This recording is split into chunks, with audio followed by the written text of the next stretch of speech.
إلا الله محمد رسول الله لا إله إلا الله محمد رسول الله لا إله إلا الله محمد رسول الله. وقد قال النبي صلى الله عليه وسلم بادروا بالأعمال سبعا هل تنتظرون إلا فقرا ممسيا أو غنى مطغيا أو مرضا مفسدا أو هرما مفندا أو موتا مجهزا أو الدجال فشر غائب ينتظر أو الساعة فالساعة أدهى وأمر أو كما قال رسول الله صلی اللہ علیہ وسلم. دوستو، بھائیو، بزرگو، ایک حدیث حضور اکرم صلی اللہ علیہ وسلم کی اس وقت میں پڑھی گئی، جس حدیث پاک میں آپ صلی اللہ علیہ وسلم نے یہ ارشاد فرمایا ہے کہ اعمال صالحہ کے کرنے میں جلدی کرو، اس سے پہلے کہ 7 چیزیں واقع ہو جائیں، ان 7 باتوں سے پہلے اعمال صالحہ کرنے میں جلدی کرو. یہ جو 7 باتیں ہیں یہ دراصل 7 حالتیں ہیں. آپ صلی اللہ علیہ وسلم نے فرمایا کہ فَهَلْ تَنْتَظِرُونَ إِلَّا فَقْرًا مُنْسِيًا، کہ تم کیا اس بات کا انتظار کر رہے ہو کہ تمہیں ایسا فقر و فاقہ لگ جائے جو تمہیں بھلا کر رکھ دے، بھلا دینے والا فقر و فاقہ آ جائے تب تم اعمال صالحہ کرو گے. او غنم مطغیہ، یا ایسی مالداری کا انتظار کر رہے ہو جو مالداری تمہیں سرکش بنا دے، خدا کا نافرمان بنا دے. او مرض مفسدہ، یا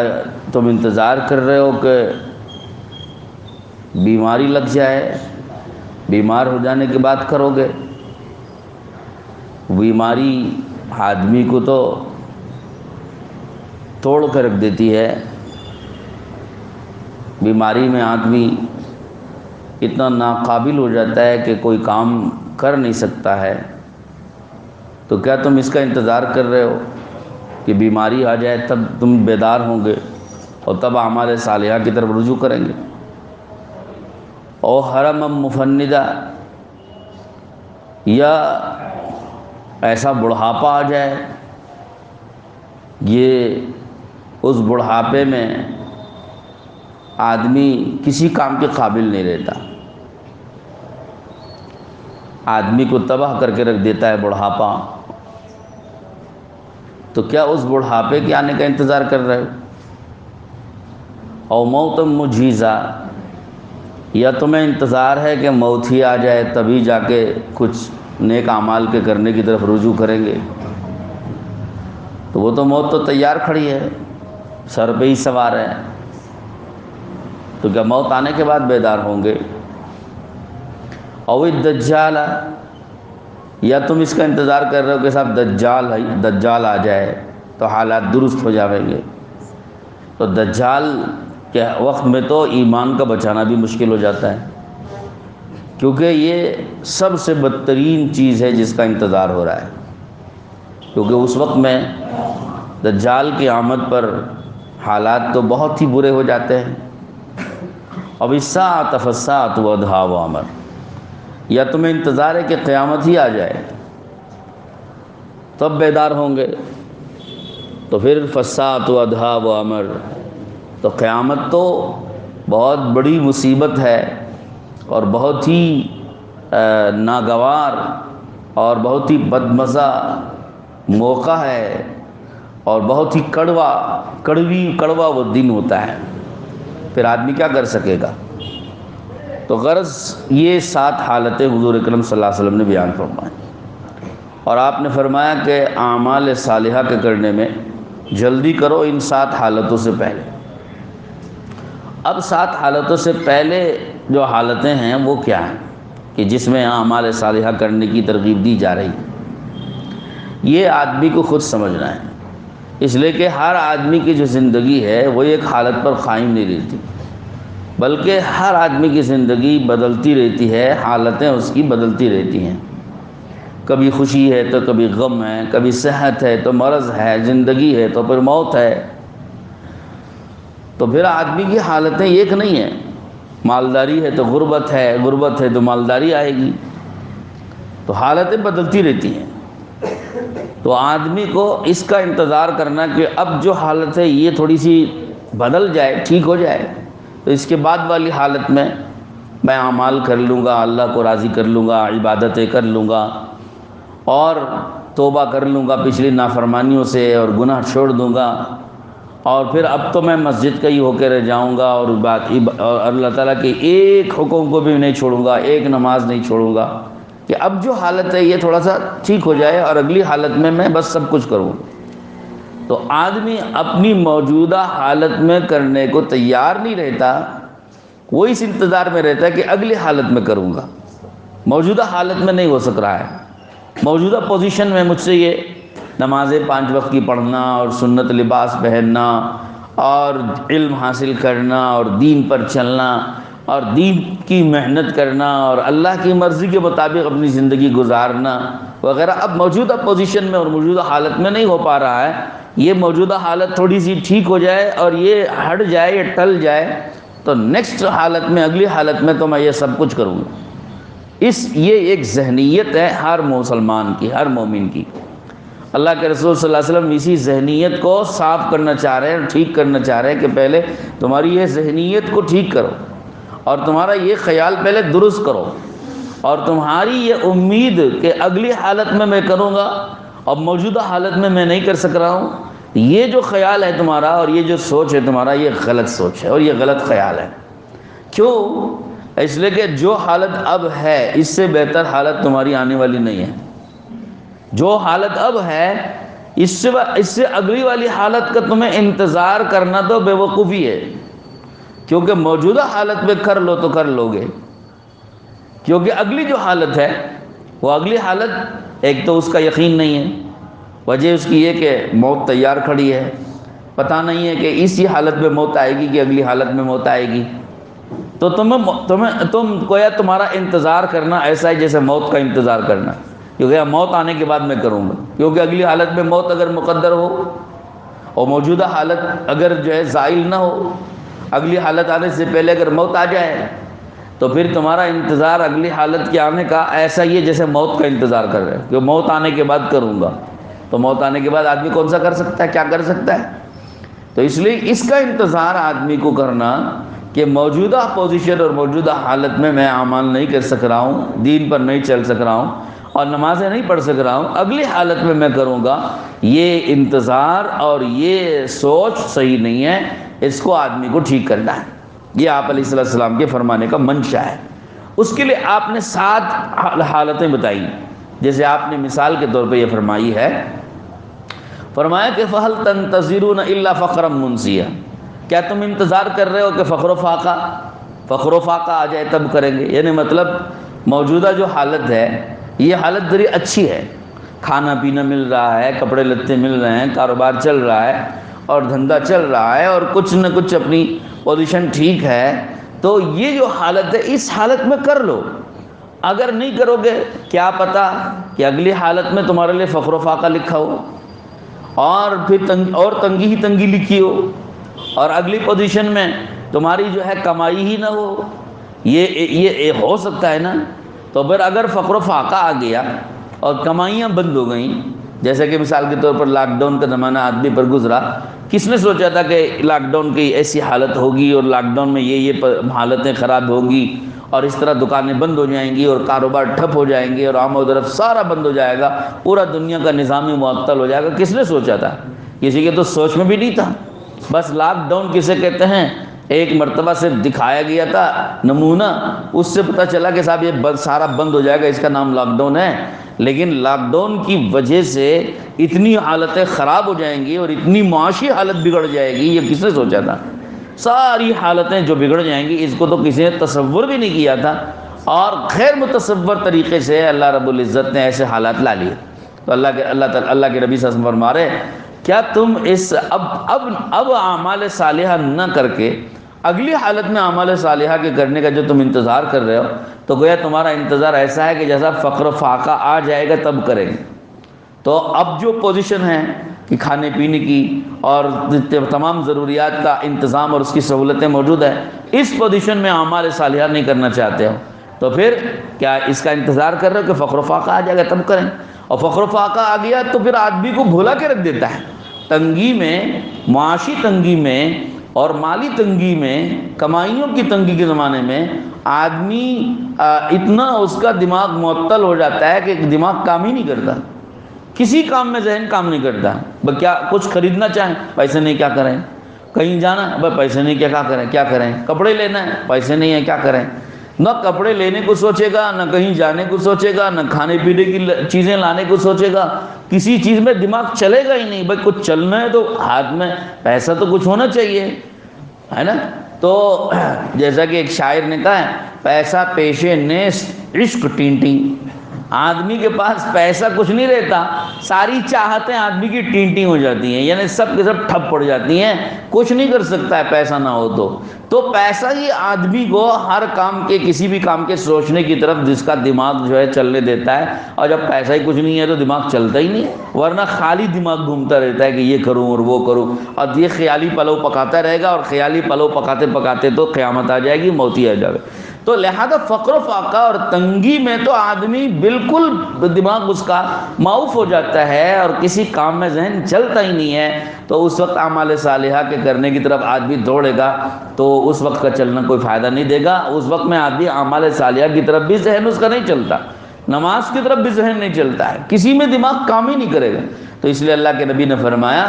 جو پوزیشن اب ہے تمہاری، اس کا شکر کرو۔ کھانے پینے کو مل رہا ہے، کپڑے پہننے کو مل رہا ہے، اٹھنے بیٹھنے کو مکان مل رہا ہے، اس پر شکر کرو اور اعمال صالحہ کر کے اللہ کو راضی کرنے میں لگو۔ او غنم مطغیہ، بعض لوگ حالت میں ہوتے ہیں تنگیوں کے، فقر و فاقے کے، مصیبتوں کے، یعنی مالی تنگی اور معاشی تنگی میں پہلے سے لوگ ہوتے ہیں، وہ اس وقت میں اعمال صالحہ نہیں کرنا چاہتے، نماز کے لیے ہو، روزے کے لیے ہو اور عبادتوں کے لیے ہو، تو ان کو اگر دعوت دی جائے نیک اعمال کی تو نہیں کرتے ہیں۔ وہ کیا کہتے ہیں، تھوڑا سا مولانا میرا کاروبار تھوڑا سا ٹھیک ہو جائے نا، تھوڑی کمائی کا میرا ذرا انتظام ہو جائے گا، مجھے تھوڑا چلنے پھرنے کی سواری کا میں کوشش میں لگا ہوں، سواری مجھے ہو جائے نا، اور میں تھوڑا سا دکان لگانے کے لیے ذرا اس میں کوشش میں ٹرائی کر رہا ہوں، میرا دکان سیٹ ہو جائے، پھر میں انشاءاللہ دیکھو مسجد کی 5 وقت نمازوں کی میں پابندی بھی کروں گا اور سب کچھ کروں گا، اعمال صالحہ بھی کروں گا، قرآن کی تلاوت بھی کروں گا، ذکر بھی کروں گا۔ ارے اس انتظار میں رہتا ہے کہ تھوڑی سی مالی پوزیشن مضبوط ہو جائے کہ تب میں نیک اعمال کروں گا۔ اللہ کے نبی نے فرمایا کہ مالی پوزیشن مضبوط ہونے پر آدمی کیا کرتا ہے پتہ ہے، کہ جب آدمی تنگی میں ہے تب تو خدا کو یاد کرتا ہے، جب مال تھوڑا سا اس کو ملنا شروع ہوتا ہے تب تو وہ شیطان بن جاتا ہے، سرکش بن جاتا ہے، اسراف سوچنے لگتی ہے، اس کو فضول خرچی سوچنے لگتی ہے، اور پیسہ یہاں لگاؤں کہ وہاں لگاؤں، وہاں لگاؤں اور یہاں لگاؤں، ہر وقت پیسہ خرچ کرنے اور پیسہ لگانے کے چکر میں پھرتا رہتا ہے۔ پھر تو خواہشات اور پھر جی چاہیاں اور منمانیاں اور آزادیاں ایسی آنے لگتی ہیں کہ پھر تو آدمی سرکش بن جاتا ہے، خدا کا باغی بن جاتا ہے، نافرمان بن جاتا ہے۔ تو یہ انتظار کرنا کہ صاحب موجودہ جو مالی تنگی ہے یہ تھوڑی سی ٹھیک ہو جائے، مال آ جائے تب کروں گا، تب یہ انتظار بالکل فضول ہے۔ مال آنے کے بعد تو آدمی سرکش بن جاتا ہے، یہ انتظار بالکل نہیں کرنا چاہیے۔ اب جو تمہاری حالت ہے اسی حالت میں نیک اعمال کرو، اسی حالت میں عبادت کرو، اسی حالت میں نمازوں کی پابندی کرو، اسی حالت میں سنتوں کا اہتمام کرو، اسی حالت میں اپنا لباس ٹھیک کرو، اور اسی حالت میں خدا کو راضی کرو، اور اسی حالت میں تم اپنی نافرمانیوں سے توبہ کرو، اور اسی حالت میں گناہ چھوڑو، اور اسی حالت میں اپنی زندگی ٹھیک کرو، ورنہ اگلی حالت کا کوئی بھروسہ نہیں ہے۔ الا او غنم مطغیہ، پھر آگے فرمایا او مرض مفسدہ، ابھی صحت ملی ہوئی ہے، صحت میں ہے، تندرستی میں ہے، آنکھ کان ناک ہاتھ پاؤں دل دماغ سب کچھ ٹھیک ٹھاک کام کر رہے ہیں، جوڑ جاڑ بھی سب صحیح سالم ہے، اس وقت میں تو آدمی کر نہیں رہا ہے، اور اس وقت میں تو کھانے پینے مزے اڑانے پھرنے چلنے کمانے دھمانے میں لگا ہوا ہے، اور وہ اب اس کا یہ کہنا ہوتا ہے کہ مولا ریٹائرمنٹ جب ہو جائے نا، میرا ریٹائرمنٹ کے بعد تو میں فارغ ہو کے مسجد کا ہی پڑھ جاؤں، ریٹائرڈ ہو جاؤں گا میں تو ابھی تو مشغولی ہے، ڈیوٹی ہے اور سب، اب میرے بچے ذرا کھڑے ہو جائیں اور میرا ریٹائرمنٹ ہو جائے پھر میں سب کام کے لیے بالکل دین کے کام کے لیے فارغ ہو جاؤں۔ اللہ کے نبی فرماتے ہیں مرض مفسدہ، بیماری لاحق ہو جاوے گی، گھٹنے جواب دے دیں گے، کمر کی ہڈی ٹھیک نہیں رہے گی، کمر میں بیک پین شروع ہو جاوے گا، اور ہڈیاں جو ہے گھٹنوں کے درد شروع ہو جاویں گے، اور جوڑوں کا درد شروع ہو جاوے گا، پھر آدمی نہ رکوع سیدھا سے کر سکتا، نہ سجدہ ٹھیک سے کر سکتا، نہ مسجد آنا جانا پیدل ہو سکے گا، اور نہ عبادتوں میں زیادہ دیر تک وہ لگا رہ سکتا، نہ قیام میں نماز کی حالت میں دیر تک کھڑا ہو سکتا۔ اب اس کے جو درد ہیں وہ درد اس کو بالکل بدن توڑ کے رکھ دیتے ہیں، بیماریاں، اور اس کو بیماریاں ایسی لاحق ہوں گی کہ بیماریوں میں آدمی بالکل ٹوٹ جاتا ہے۔ تو اللہ کے نبی نے فرمایا کہ میاں صحت موجود ہے اس وقت میں، صحت کے زمانے میں کر لو، اگلے زمانے میں کیا بھروسہ ہے کہ یہ صحت رہے گی کہ بیماری آ جائے گی، اور بیماری آ گئی تو پورا بدن آدمی کا ٹوٹ جاتا ہے، کچھ نہیں کر سکتا آدمی۔ تو صحت کو غنیمت جانو نا، صحت میں کر لو نا، بیماری میں کرنے کے لیے تم آمدہ ہوتے ہو اور بیماری کا انتظار کر رہے ہو۔ صحت کے زمانے میں اگر نہ کرنا، ایسا ہی ہے جیسا آدمی صحت کی ناقدری کر کے بیماری کا انتظار کر رہا ہے، بیماری میں تو کچھ نہیں کر سکے گا۔ صحت کے زمانے میں اگر نہیں کیا، میں نے ایک بات پہلے بھی عرض کی تھی بعض حضرات کے سامنے، اور حدیث پاک ہے حضور صلی اللہ علیہ وسلم کا ارشاد گرامی ہے، آدمی صحت کے زمانے میں نیک اعمال اگر کرے گا،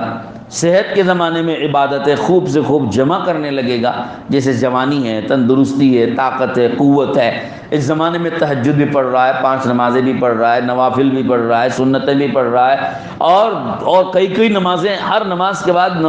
نوافل کثرت سے پڑھ رہا ہے، اور اذکار بھی ہے، تلاوتیں بھی ہیں، دین کے کاموں میں جد و جہد میں چل پھر بھی رہا ہے، تو صحت کے زمانے میں اگر یہ کرتا رہے گا تو ایک فائدہ ہے اس کا۔ وہ کیا فائدہ ہے؟ بیمار ہو جانے پہ اللہ اسے پینشن دیں گے، بیمار ہو جانے پہ کیا دیں گے؟ پینشن دیں گے۔ کیا دیں گے؟ پینشن کا مطلب ہے بیماری کے زمانے میں جب یہ سارے کام نہیں کر سکتا جتنے صحت کے زمانے میں کر رہا ہوتا، طاقت و قوت کے زمانے میں بہت سارے دین کے کام اور نیک کام کر رہا ہوتا، بیماری میں نہیں کر سک رہا ہے، یا یہ کہ بڑھاپے کی وجہ سے نہیں کر سک رہا ہے، تو اللہ کے نبی فرماتے ہیں اللہ پاک بڑھاپے میں، بیماری میں، ان سب اعمال کا اجر و ثواب بغیر کیے اللہ اس کو دیں گے، بغیر کیے دیں گے۔ یہ پینشن ہے۔ جیسے گورنمنٹ جاب میں آدمی رہتا ہے، ریٹائرڈ ہو جاتا ہے تو کیا ہوتا ہے؟ تنخواہ مل رہی ہے۔ ارے صاحب بغیر جاب کے، بغیر نوکری کے کیسے تنخواہ آ رہی ہے؟ کہ یہ پینشن آ رہی ہے۔ تب دنیا کی کمپنی جب اس کی نوکری کرنے پہ بڑھاپے پہ اس کو پینشن دی جاتی ہو، بغیر نوکری کے اس کو تنخواہ دی جاتی ہو، اللہ جل شانہ امن والو اس سے زیادہ غیرت مند نہیں ہے۔ اللہ کو اس سے غیرت آئے گی، اللہ کہیں گے کہ میں زیادہ حقدار ہوں۔ جب دنیا والے کام کرنے کے زمانے میں کام کرتا رہنے پر، نہ کرنے کے زمانے میں بغیر کیے تنخواہ دے سکتے ہیں دنیا والے، تو میں اس سے زیادہ غیور ہوں، میں اس سے زیادہ عطا کرنے والا ہوں۔ اگر کوئی صحت اور تندرستی کے زمانے میں آدمی نیک اعمال کر رہا تھا اور بیماری کی وجہ سے وہ نیک اعمال نہیں کر سک رہا ہے، تو میں زیادہ غیرت مند ہوں، میں اپنے خزانے سے اس کو بغیر کیے دوں گا، تو پینشن ملے گی۔ تو لہذا آدمی طاقت کی، قوت کے، صحت کے زمانے میں جتنے زیادہ نیک اعمال ہو سکتا ہے وہ کر لو، کیونکہ اس کا جتنا اجر و ثواب ہوتا ہے وہ کاؤنٹ ہو کے بیماری میں بغیر کیے ملے گا اور بڑھاپے میں بغیر کیے ملے گا۔ یہ مطلب نہیں کہ بھائی بوڑھے ہو جاؤ، بیمار ہو جاؤ تو مت کرو، بغیر کیے مفت آتا رہے گا، نماز ہی مت پڑھو، بغیر نماز پڑھے آتا رہے گا، یہ مطلب نہیں ہے۔ مطلب یہ کہ فرائض تو بیماری میں بھی کرنے پڑھنے، اور بڑھاپے میں بھی فرائض تو پڑھنے، نفل نمازیں، نفل عبادتیں، دین کے بہت سارے نیک اعمال جو وہ کر رہا تھا اور نہیں کر سک رہا ہے، اس کا ثواب بغیر کیے دیں گے۔ فرض کا ثواب نہیں دیتے، فرض تو بڑھاپے میں ہو کہ بیماری میں ہو وہ تو پڑھنا ہی پڑے گا اور کرنا ہی پڑے گا، اس کو چھوڑنے سے بغیر کیے اور چھوڑنے پر بھی ثواب نہیں ملتا ہے۔ تو یہ نوافل کی بات کہی جا رہی ہے۔ تو غرض مرض کا انتظار نہ کرو، صحت موجود ہے، صحت کے زمانے میں کر لو، بیماری کے زمانے میں اللہ مفت میں دیں گے ثواب۔ تو یہ تیسری بات حضور پاک علیہ السلام نے فرمائی۔ چوتھی بات آپ نے فرمائی او موتا مجہزہ، آدمی کو زندگی ملی ہوئی ہے، زندگی میں اگر نہیں کرے گا تو پھر کیا ہوگا؟ بعد میں موت آ جائے گی تو کیا موت کے بعد کرے گا؟ آدمی زندگی میں نیک اعمال نہیں کر رہا ہے، انتظار کر رہا ہے کہ بھائی اگلی نیکسٹ ذرا سا فرصت میں کروں گا، بعد میں کر لوں گا۔ یہ انسان کی سستی ہوتی ہے، کاہلی ہوتی ہے۔ جیسے نماز کا وقت آ گیا تو کیا کرتا آدمی؟ اس کا نفس کہتا ہے کہ ارے ابھی وقت باقی ہے نا، ذرا بعد میں پڑھ لیں گے، تھوڑا سا بعد میں چلے جائیں گے مسجد کو، بعد میں پڑھ لیں گے۔ تو اس طرح بعد میں کر لیں گے اور بعد میں پڑھ لیں گے، یہ انسان کو شیطان جو ہے ٹال بٹول پہ ڈالتا ہے۔ ٹال مٹول پہ جب شیطان انسان کو ڈالتا ہے تو یہ ٹلتے ٹلتے ٹلتے وقت ہی ٹل جاتا ہے۔ جب پھر آدمی سوچتا ہے ارے وقت ہی نکل گیا، چھوڑو قضا تو ہو گئی نا، بعد میں پھر کبھی پڑھ لیں گے۔ اب وہ کبھی پڑھنے کا نمبر آتا ہی نہیں، اب اس کے اعمال نامے میں کھاتے میں جمع ہو گئے۔ اب بتاؤ کہ آدمی کو زندگی ملی ہوئی ہے اور زندگی میں اگر یہ نہیں کرے گا، ٹال مٹول کرتا رہے گا، پیچھے موت تیار ہے، پتہ نہیں موت آ جائے۔ ٹال مٹول کرتے کرتے کرتے اگر موت ہی آ گئی تو پھر کیا کر سکیں گے؟ کب کریں گے؟ حدیث میں آتا ہے کہ ایک آدمی مال کے خرچ کرنے کے معاملے میں ٹال مٹول کرتا رہتا ہے، خرچ نہیں کرتا، نہ زکوٰۃ دیتا، نہ نفلی صدقات کرتا، نہ اپنے غریبوں پہ خرچ کرتا، نہ رشتہ داروں پہ خرچ کرتا، نہ ماں باپ پہ خرچ کرتا، اپنے متعلقین جن کے حقوق اس پر ہیں ان حقوق کی ادائیگی میں بھی ٹال مٹول کرتا رہتا ہے، یہاں تک کہ موت آ جاتی ہے۔ جب موت آ کے تیار کھڑی ہو گئی اور فرشتے کو آنکھوں سے دیکھ لیتا ہے، سمجھ میں آ گیا اس کو کہ اب میری آخری حالت ہے اور موت اب بالکل مجھے لاحق ہونے والی ہے، تب کہتا ہے فرشتے سے کہ ذرا مجھے وقت دے دیو، میرا بہت سارا مال رکھا ہے، مجھے دینا تھا بہت سے لوگوں کو، میں ان کو دے دیتا ہوں۔ فرشتے کہتے ہیں کہ نہیں اب کوئی موقع نہیں ہے۔ یا اگر تھوڑا سا اگر بولنے کی حالت ہوتی ہے نا تو اپنے بچوں سے کہتا ہے فلاں مال وہ مدرسے کو ذرا دے دو، وہ مسجد کو دینا کر کو میں سوچا تھا ذرا مسجد کو بھی ذرا دے ڈالو، اور میں وہ جو ہماری غریب ہے نا گھر میں آتی تھی نا کام کو، اسے بھی ذرا دینا کر کو سوچا تھا، ذرا اسے تمہیں دے ڈالو۔ اب موت کے وقت میں جب موت تیار کھڑی ہے، سامنے فرشتہ حاضر ہے، اس کو نا امیدی ہو گئی کہ اب یہ مال میرے کام کا نہیں ہے، تب کیا کرتا ہے کہ جلدی جلدی سمیٹ کے آخرت کے کام کے بنانا چاہتا ہے، جاتے جاتے بھی ساتھ میں لے جانا چاہتا ہے۔ اب ایسے وقت میں موت کے آخری سانس تک تو مال کو اپنا سمجھا، اس وقت تو پورا فائدہ اٹھانے کے لیے اس کو روکے رکھا، خرچ نہیں کیا۔ موت آ گئی تو اب سوچتا ہے کہ ساتھ میں اب لے جاؤں گا۔ اب فرشتہ کہتا ہے کہ اب تمہیں کہنے کا بھی موقع نہیں، کہنے کی اجازت بھی نہیں، جو تم کہہ رہے ہو نا یہ نافذ بھی نہیں ہوگا، یہ تمہاری اب کہنے کی، اب جو تمہاری بات ہے یہ بات تمہاری نافذ نہیں ہوگی۔ یہ اس لیے علماء نے فرمایا کہ موت کے وقت کا کہنا معتبر نہیں ہوتا۔ اگر موت کے وقت میں آدمی نے کسی کو ہبہ کر دیا، ذرا بیٹے کو بلاؤ، یہ گھر میں بیٹے کو دیتا ہوں، اور یہ فلاں بیٹی کو بلاؤ، بیٹی کو بلا کے کہا یہ مال تم لے لو، موت کے وقت میں اس طرح ایک دوسرے کو ہدیہ کرے گا، وہ ہدیہ کا اعتبار بھی نہیں ہے، نافذ نہیں ہوتا ہے، کیونکہ موت کے وقت کا صدقہ معتبر نہیں ہے۔ تو اللہ کے نبی نے فرمایا کہ میاں موت تیار کھڑی ہے، موت سے پہلے جب زندگی تھی تب تم نے کیا نہیں ہے، تب کر لو نا۔ تو حضور صلی اللہ علیہ وسلم کے ارشاد گرامی کا حاصل یہی ہے کہ آدمی کو اپنی موجودہ پوزیشن میں ہی نیک اعمال کر لینا چاہیے۔ اگلی پوزیشن کا انتظار کرنا بالکل بے عقلی کی بات ہے، فضول بات ہے اور بے وقوفی کی بات ہے، اس لیے اگلی پوزیشن کا انتظار مت کرو، کیونکہ اگلی جو پوزیشنیں ہیں وہ انسان کے حق میں اچھی نہیں ہیں، وہ خراب ہی خراب ہیں، یا تو بیماری ہے، یا مالداری جو آدمی کو سرکش بنا دے گی وہ ہے، یا پھر جو ہے بڑھاپا ہے، کھوسٹ بوڑھا آدمی جب ہو جاتا ہے، موت حرم مفندہ جو فرما، آدمی اتنا بڑھاپے میں پہنچ گیا، جیسے مثال کے طور پر آدمی تھوڑا سا بوڑھا ہو جاتا ہے، بال سفید ہو گئے، بال کا سفید ہو جانا خود حدیث میں آتا ہے قیامت سے ڈرانے کے لیے، موت کی یاد دلانے کے لیے یہی کافی ہے۔ آدمی کو موت کی یاد دلانے کے لیے اور قیامت سے ڈرانے کے لیے اور جہنم سے ڈرانے کے لیے یہ سفید بال کا آ جانا کافی ہے۔ بعض حدیثوں میں آتا ہے پوتا آ گیا تو یہی کافی ہے، پوتا آ گیا نا تو اب سمجھ لو کہ تمہارے جانے کا نمبر آ گیا، اب تیاری کر لو۔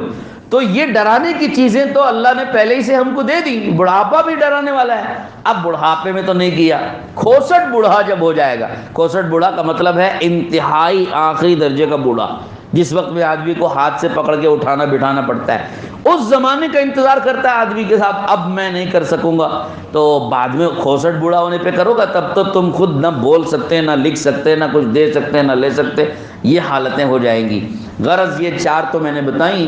اگلی 3 جو ہیں وہ ہیں دجال، اور اسی طرح سے میں نے 5 بتا دیں، ایک دجال ہے اور دوسری قیامت ہے، یہ 7 چیزیں، 7 چیزیں حضور صلی اللہ علیہ وسلم نے فرمائی ہیں کہ یہ 7 چیزوں کے آنے سے پہلے اعمال صالحہ کے کرنے میں آدمی کو آگے بڑھنا چاہیے، پیچھے نہیں ہٹنا چاہیے۔ اس لیے ہم نیت کریں کہ ہم انشاءاللہ جو حالت اب ہے اسی حالت میں ہم توبہ کریں گے، اللہ پاک کے نافرمانی سے باز آئیں گے اور فرما برداری اور اطاعت گزاری کی طرف انشاءاللہ آگے بڑھیں گے۔ 5 نمازیں ہیں اور روزے ہیں، تلاوت قرآن پاک ہے اور ذکر اللہ ہے، اور اس کے علاوہ دین کے جتنے کام نیک کام ہیں ان کاموں میں اپنے آپ کو ڈالنے کی فکر کریں گے۔ اللہ پاک ہم سب کو توفیق نصیب فرمائے۔ وآخر دعوانا ان الحمدللہ رب العالمین۔